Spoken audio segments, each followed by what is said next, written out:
Assalamualaikum warahmatullahi wabarakatuh. Saya Naila Prilia dari kelas 10 MIPA 5. Di sini saya akan membahas tentang Kerajaan Mataram kuno.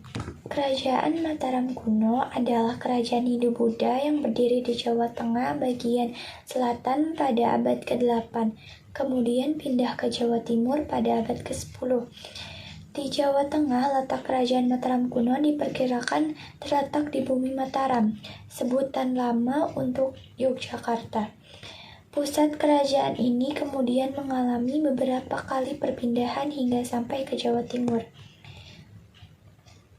Kerajaan Mataram kuno juga sering disebut sebagai Kerajaan Mataram Hindu atau Kerajaan Medang.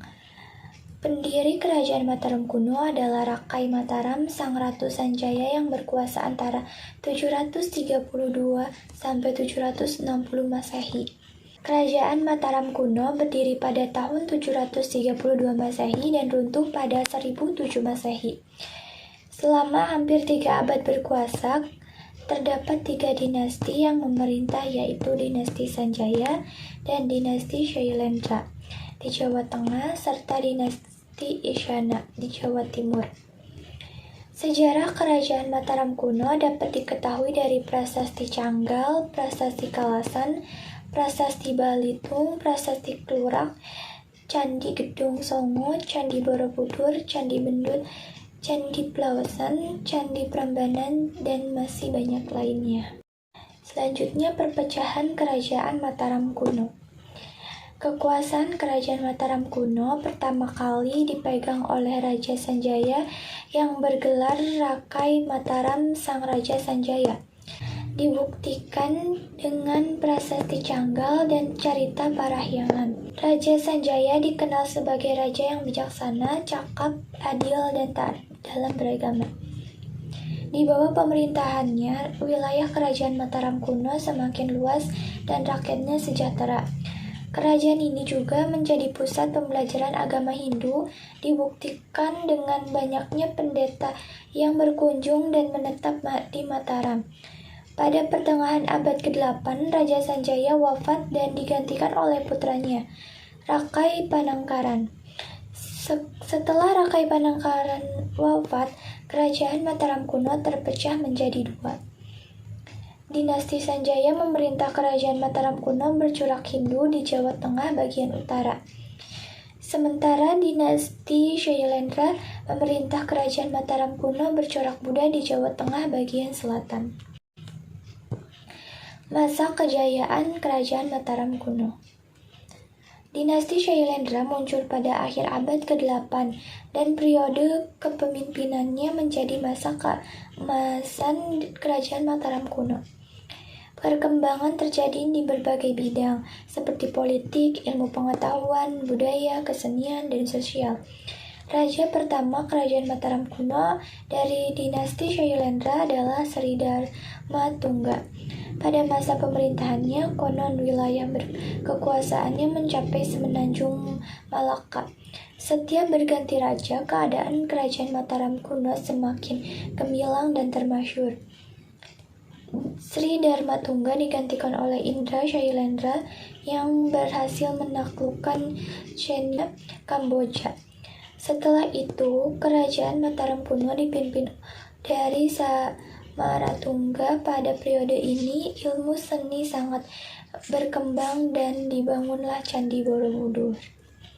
Kerajaan Mataram kuno akhirnya bersatu kembali setelah perkawinan Rakai Pikatan dari dinasti Sanjaya dan Pramodawardhani dari Wangsa Shailendra. Selanjutnya, Kerajaan Mataram kuno dipindahkan ke Jawa Timur. Pada 929 Masehi, ibu kota Mataram kuno dipindahkan oleh Empu Sindo ke Jawa Timur dengan pusat pemerintahan di antara Gunung Semeru dan Gunung Wilis.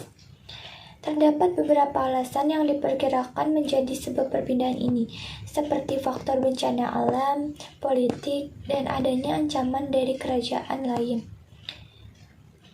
Setelah pindah ke Jawa Timur, kerajaan ini disebut sebagai Kerajaan Medang dengan lokasi berada di sekitar Jombang. Mpu Sindo kemudian dinobatkan sebagai raja pertama dinasti Isyana. Masa kekuasaan kerajaan Mataram kuno di Jawa Timur tidak berlangsung lama.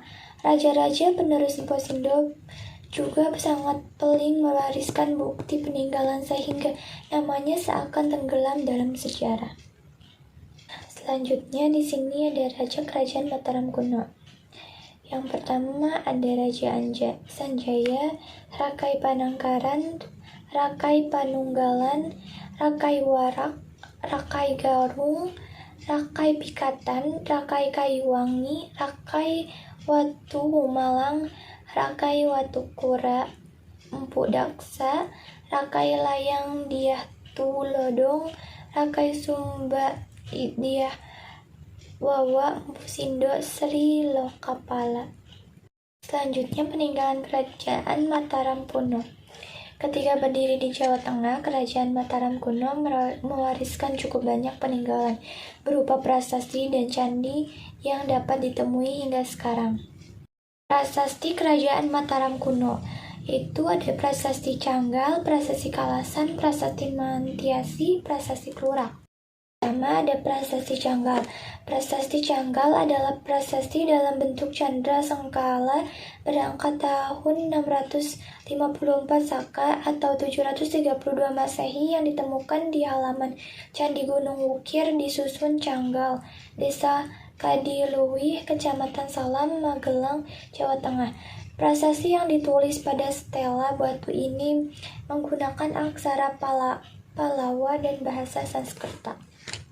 Yang kedua ada prasasti Kalasan. Prasasti Kalasan adalah prasasti peninggalan Wangsa Sanjaya dari Kerajaan Medang yang berangkat tahun 700 Saka atau 778 Masehi. Prasasti yang ditemukan di Kecamatan Kalasan, Sleman, Yogyakarta ini ditulis dalam huruf Pranagari dan bahasa Sanskerta.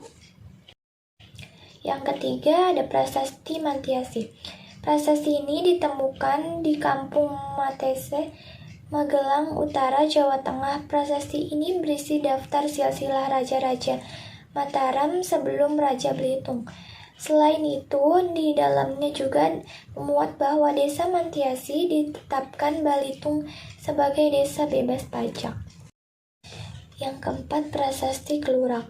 Prasasti Klurak merupakan prasasti batu berangkat tahun 782 Masehi yang ditemukan di dekat Candi Lumbung, Desa Klurak, di sebelah utara Kompleks Percandian Prambanan, Jawa Tengah. Keadaan batu prasasti Klurak sudah sangat aus sehingga isi keseluruhannya kurang diketahui. Selanjutnya candi peninggalan kerajaan Mataram kuno, yaitu Candi Bima, Candi Arjuna, Candi Kalasan, Candi Pelawasan, Candi Prambanan, Candi Sewu, Candi Pendut, Candi Pawan, Candi Puntadewa, Candi Semar, Candi Srikandi, dan Candi Borobudur. Sekian pembahasan dari saya mengenai kerajaan Mataram kuno. Mohon maaf bila ada kesalahan kata yang saya ucapkan. Terima kasih. Wassalamualaikum warahmatullahi wabarakatuh.